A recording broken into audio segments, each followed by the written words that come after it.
जीव के स्थिति के बारे में अभी अभी हम लोगों ने नरसिंह चतुर्दशी फेस्टिवल मनाया है। हिरण्यकशिपु इस दुनिया में अकेले होकर खुद भोग करने के लिए प्रयत्न की उसने, भगवान से बहिर्मुख होकर, और वही उसके दुख का कारण बना। जनस्य कृष्णात् विमुखस्य दैवात् अधर्मशीलस्य सुदुःखितस्य अनुग्रहाय चरन्ति नूनं भूतानि भव्यानि जनार्दनस्य। जब ये एक जीव भगवान से बहिर्मुख होता है तब अधर्मशील बनता है, जब अधर्मशील बनता है दुखित हो जाता है। अगर हमें सुखी बनना हो तो हमें धर्मशील बनना पड़ेगा। धर्मशील बनने के लिए भगवान की ओर उन्मुख होना पड़ेगा। जैसे सूर्य की ओर मुड़कर देखो छाया नहीं दिखेगा, सूर्य से बहिर्मुख होकर देखो छाया दिखेगा। इस तरह भगवान में लेश मात्र भी कलमश नहीं है। जो लोग भगवान के श्री चरणों की ओर उन्मुख होकर सदा सेवा में लगे रहते हैं उनमें किसी भी तरह का दोष उनको पकड़ता नहीं है।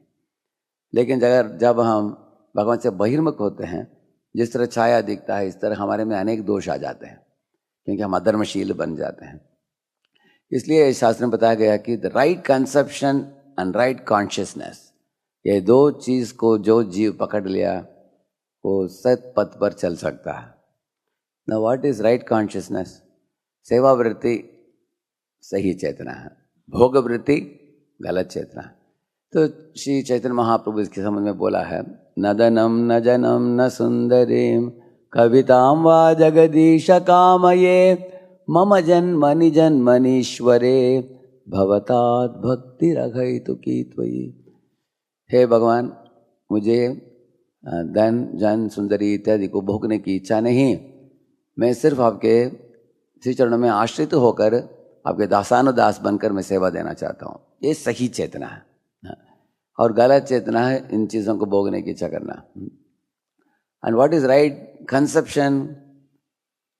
राइट कंसेप्शन का मतलब सही समझावट क्या है? भगवान मेरे स्वामी हैं और मैं उनका दास हूँ।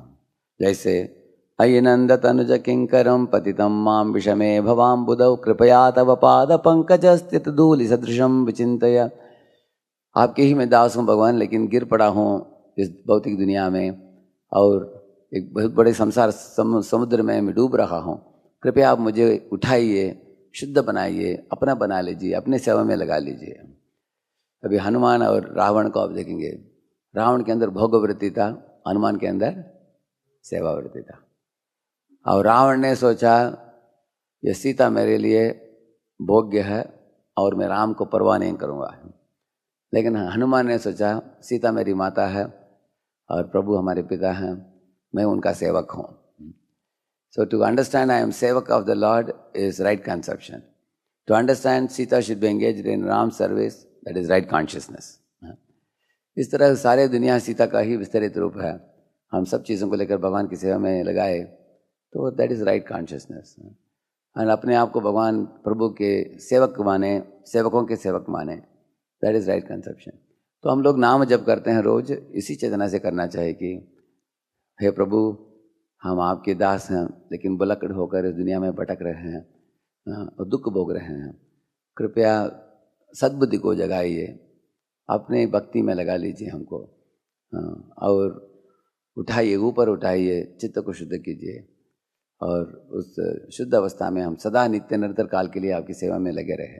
ये भावना के साथ एक जीव पेश आता है भगवान को, ज़रूर भगवान उस जीव को सद्बुद्धि देते हैं। ददामि बुद्धि योगम तम येन माम उपयान्ति ते। तो जबकि यही मीनिंग है, हमें बड़े पंडित बनने की ज़रूरत नहीं, पढ़े लिखे होने की ज़रूरत नहीं, धन दौलत की ज़रूरत नहीं। सिर्फ इस चेतना को हमने पकड़ लिया और भगवान को पुकारा इस हृदय के साथ, भगवान ज़रूर उन जीवों का जवाब देते हैं। हरिनाम प्रभु की